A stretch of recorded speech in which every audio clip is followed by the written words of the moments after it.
কলকাতার বাবুঘাটের মতো আহিরতলা সর্বজনীন ঘাটের মতোই হাওড়ার বাজে কদমতলা ঘাট অত্যন্ত জনপ্রিয়। আর সেই বাজে কদমতলা ঘাটে ইতিমধ্যেই প্রচুর প্রতিমা বিসর্জন দেওয়া হয়েছে। কলকাতার মেয়র ফিরহাদ হাকিম নিজে পরিদর্শনে এলেন হাওড়ার বাজে কদমতলা ঘাট।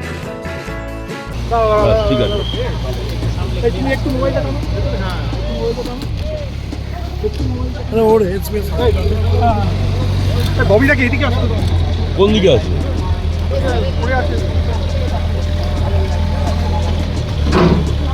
এই চলে আসবে এদিকে, দেখিস দেখিস।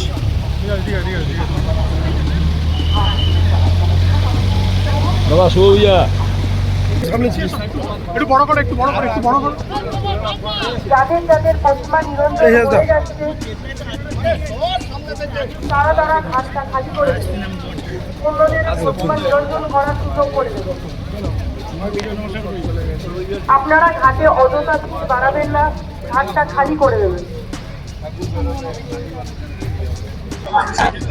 কালকে এটা একটা রেকর্ড হয়ে গেল। আগের বার প্রথম দিনে 900 হয়েছিল, কালকে 1800 আর 300, মানে পুকুরগুলো মিলিয়ে প্রায় 2100 মতন প্রতিমা বিসর্জন হয়েছে। আজকে আমরা এক্সপেক্ট করছি যে কিছু বড় প্রতিমা, যেগুলো ক্লাবের প্রতিমা, সেগুলো আসবে। এবং আমাদের এই দেখছেন যে সব অ্যারেঞ্জমেন্টগুলো কমপ্লিট করা আছে। তাই কলকাতা কর্পোরেশন, কলকাতা পুলিশ, আমরা সবাই মিলে যৌথভাবে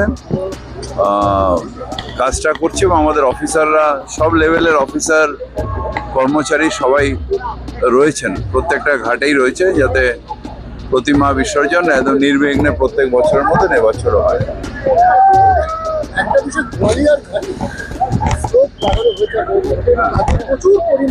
ওইটার জন্যই কালকে একটা দারুণ ম্যাজিকের মতন কাজ করেছে। একটা স্লোপ লাগানো হয়েছে, যে স্লোপ দিয়ে প্রতিমা একদম স্মুথলি, আমাদের যারা কুলি ভাই তাদের ওই তুলে নিয়ে যাওয়া কষ্ট করার থেকে একদম স্লোপ থেকে হু হু করে এসে গঙ্গা পর্যন্ত যাচ্ছে। কুলি ভাইরা তারা ওইটাকে ওই রেখে দিয়ে জাস্ট ওনার উপর হাত পুশ করছেন, ওটা হু হু করে চলে। তাতেই প্রায় একটা ম্যাজিক ফিগারের মতন ওখানে ম্যাক্সিমাম বাড়ির প্রতিভা তো ওখানেই দেয়। তাই ওখানে কালকে একটা খুব বড়োভাবে, খুব সাকসেসফুলি কালকে হয়েছে। আমিও কালকে ছিলাম ওখানে, খুব সাকসেসফুলি হয়েছে।